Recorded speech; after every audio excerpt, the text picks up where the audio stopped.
Hello everyone, कैसे हैं आप लोग। उम्मीद करती हूँ ठीक ही होंगे। तो आप सबका स्वागत है मेरे फर्स्ट ब्लॉग में।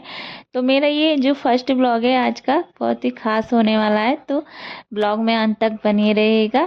ये मैंने इवनिंग की जो मेरी एक्टिविटीज़ रहती हैं वो मैंने इस वीडियो में दिखाई हैं। तो मैंने यहाँ साफ़ सफाई से लेके खाना बनाने तक बच्चों की जो एक्टिविटी होती है वहाँ उन सबको मैंने इस वीडियो में रिकॉर्ड किया है। तो मेरा जो व्लॉग है इसको आप अंत तक देखिएगा। अगर पसंद आए तो एक लाइक और सब्सक्राइब ज़रूर कर दीजिएगा। तो चलिए हम चलते हैं अपने ब्लॉग की तरफ। तो यहाँ पर मैं शाम को उठी थी, यहाँ पे दोपहर में 1 बजे सोई थी। यहाँ 5 बज रहे थे शाम के, तो मैं अभी उठी थी क्योंकि यहाँ पे चोर बहुत आ रहे हैं ना, तो इस वजह से दिन में सोना पड़ रहा है ज़्यादा। और ये जो पार्सल है यहाँ पर, ये मेरी एक फुफेरी ननंद है, वो मुंबई में रहती हैं, तो वो आ नहीं सकती थी, तो उन्होंने ये राखियाँ पार्सल करवाई थी। ये 3 भाई हैं, मेरे हस्बैंड और मेरे 2 देवर और मेरे 2 बेटे, तो ये उनके लिए लाइट वाली राखी भी उन्होंने भिजवाई थी। तो उन्होंने ये पार्सल पहले ही भिजवा दिया क्योंकि वो उस टाइम पर एंड टाइम पर आ नहीं पाता है। यहाँ मेरे बच्चे भी राखियाँ देख रहे थे, तो हमने ये राखियाँ पैक करके रख दी थी। और यहाँ पर देखो, यहाँ पे मेरे बच्चों ने कितना ज़्यादा फैलावा कर रखा है, तो मुझे इसको समेटने में भी बहुत टाइम लगता है। ये रोज़ का मेरा रोज़ का शाम का ये रूटीन है, ये एक दिन का नहीं है, रोज़ का ही है। यहाँ मुझे रोज़ शाम को बेडशीट बदलनी पड़ती है। मैं सुबह में बेडशीट इसलिए चेंज नहीं करती क्योंकि पूरा दिन बच्चे इसी पे रहते हैं। और मेरी फ़िलहाल तो मेरी बेडशीट रोज़ ही वॉश होती है, लेकिन मैं शाम को हटाती हूँ क्योंकि रात को सो तो थोड़ा साफ़ सफाई अच्छी हो और बेडशीट साफ़ हो तो तभी अच्छी नींद आती है, वरना मुझे ऐसे गंदी बेडशीट पे नींद नहीं आती है। यहाँ पे ये बच्चे तो रोज़ ही गंदी कर देते हैं बेडशीट। तो यहाँ पे मैं शाम को ही अपनी बेडशीट चेंज करती हूँ और अपने रूम की भी थोड़ी सफाई करती सुबह में भी हूँ, लेकिन सुबह में बेडशीट चेंज नहीं करती, बेडशीट मैं शाम को ही चेंज करती हूँ। और ये बच्चे तो इतना गंदा कर देते हैं रूम, तो मुझे तो दिन भर में 3-4 बार तो झाड़ू लगानी ही पड़ती है क्योंकि एक वही है ना, एसी रहती है जिस कमरे में, तो बच्चे उसमें ज़्यादा ही गंदगी फैलाते हैं क्योंकि पूरा दिन, अब इस टाइम गर्मी भी बहुत हो रही है, पूरा दिन एसी वाले रूम में रहना, तो समझ लो गंदगी तो होनी पक्की है।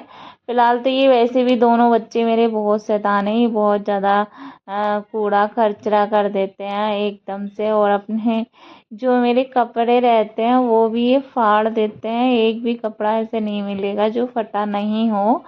यहाँ पे मैंने बेडशीट बिछा दी थी और मैं अब जो ये मेरे कंबल हैं वो मैं उनको तय लगा देती हूँ। अभी भी मैंने ये बेडशीट लगा दी है, लेकिन वो इस पे एक राउंड मार के ज़रूर जाएंगे क्योंकि उनको अच्छा नहीं लगता, साफ़ सफाई टिकी नहीं रहने देते हैं वो।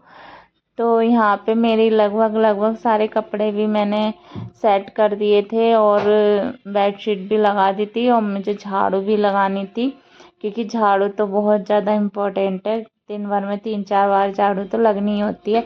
शाम में तो मैं ज़रूर लगा के जाती हूँ क्योंकि रूम बहुत ज़्यादा गंदा दिखाई देता है, वरना तो मेरा रूम ऊपर है और जो फैमिली है वो नीचे रहती है। मैं ऊपर रहती हूँ, तो इसलिए मुझे शाम को 5 बजे से अपना 6 बजे तक तो ये काम निपटाना ही पड़ता है। सुबह की एक्टिविटी तो मैं आपको दिखा नहीं पाऊँगी क्योंकि सुबह में ज़्यादा काम रहता है, तो इसलिए इसलिए मैंने आज शाम से ही अपना ब्लॉग स्टार्ट किया है। तो मेरा इवनिंग में ये सब काम रहता है। तो अगर आपको वीडियो पसंद आए तो एक लाइक को कर देना। तो यहाँ पे मैं सुबह शाम में नीचे जा रही थी। अब मैं जो भी मेरा चाय है नाश्ता है वो मैंने कर लिया था, तो मैंने उसको शूट नहीं किया था। तो यहाँ डायरेक्टली मैं खाने की तैयारी करने लगी थी। यहाँ पे मैंने चावल लिए थे और मुझे बनानी थी काली दाल की खिचड़ी क्योंकि घर में फरमाइश थी काली दाल की खिचड़ी बना लो। तो काली दाल की खिचड़ी यहाँ पर मैं बनाने वाली थी। यहाँ पे कहीं कहीं मैंने वीडियो शूट किया, कहीं कहीं पे मेरी ननद ने वीडियो शूट किया। तो यहाँ पर तो अब मैं ये चावल और दाल को ना थोड़ी आधे घंटे के लिए फुलेने रख दूँगी क्योंकि फुले करके बनाओ तो दाल भी अच्छी गल जाती है और चावल भी अच्छे गल जाते हैं। तो यहाँ पे मैं इसको फुलेने के लिए रख दूँगी, फिर इसको मैं छौंकने की तैयारी कर लूँगी तड़का।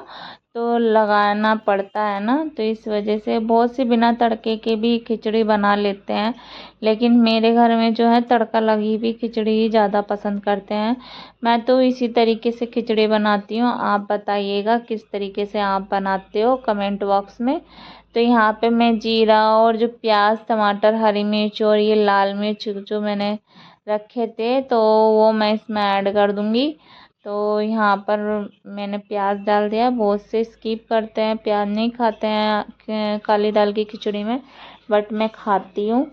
तो मुझे खाना बनाना सच में बहुत पसंद है। साफ़ सफाई और खाना बनाना मुझे बहुत ज़्यादा पसंद है, इसीलिए मैंने भी ये ब्लॉग बनाना ट्राई किया है। क्योंकि मैं ब्लॉग देखती हूँ तो मुझे भी लगता है कि क्यों नहीं मैं भी ट्राई करूँ, तो इसलिए मैंने भी ट्राई किया। क्योंकि मुझे भी तो खाना बनाने का शौक़ है, और क्यों ना मैं भी अपने इस जो मुझे मेरा शौक़ है मैं उसको भी मतलब किसी को दिखाऊं। मतलब मेरा भी ये समझ लो ये टैलेंट है। हर इंसान का किसी न किसी चीज़ में टैलेंट होता ही है। मेरा जो है वो खाना बनाने में बहुत अच्छा टैलेंट है, और सभी मेरे हाथ का खाना पसंद करते हैं। और मैं अपने मुंह से तारीफ़ नहीं कर रही, मेरे घर वाले या मेरे रिलेटिव जो भी हैं वो यही कहते हैं कि मतलब मैं खाना अच्छा बनाती हूँ। तो यहाँ पर तो मुझे एकदम से हल्का ही बनाना था कुछ, तो आज मैंने कुछ ऐसा हैवी नहीं बनाया था, तो काली दाल की खिचड़ी मैंने बनाना ठीक समझा। तो यहाँ पर मेरी खिचड़ी तो हो बनने वाली थी, 2 सीटियों में मेरी खिचड़ी हो जाएंगी। ये मेरी ननंद है, ये ज़्यादा ही शैतान है, बहुत ज़्यादा ये हंसी मजाक करती हैं। तो यहाँ पर ये मेरी खिचड़ी भी निकल कर के रेडी हो गई थी, और मैं चटनी इसके साथ ज़रूर खाती हूँ। मैं चटनी ज़रूर बनाती हूँ खिचड़ी के साथ। खिचड़ी के साथ चटनी मुझे बहुत पसंद है। तो यहाँ पर मैंने ये अपनी प्लेट में खिचड़ी निकाल ली थी और चटनी भी डाल ली थी। यहाँ पे भी मेरी सासू हैं, मैं हूँ और ये मेरी ननद। हम खिचड़ी खा रहे थे और ये हंसी मजाक कर रही थी। तो अगर वीडियो अगर पसंद आया तो प्लीज़ चैनल को सब्सक्राइब कर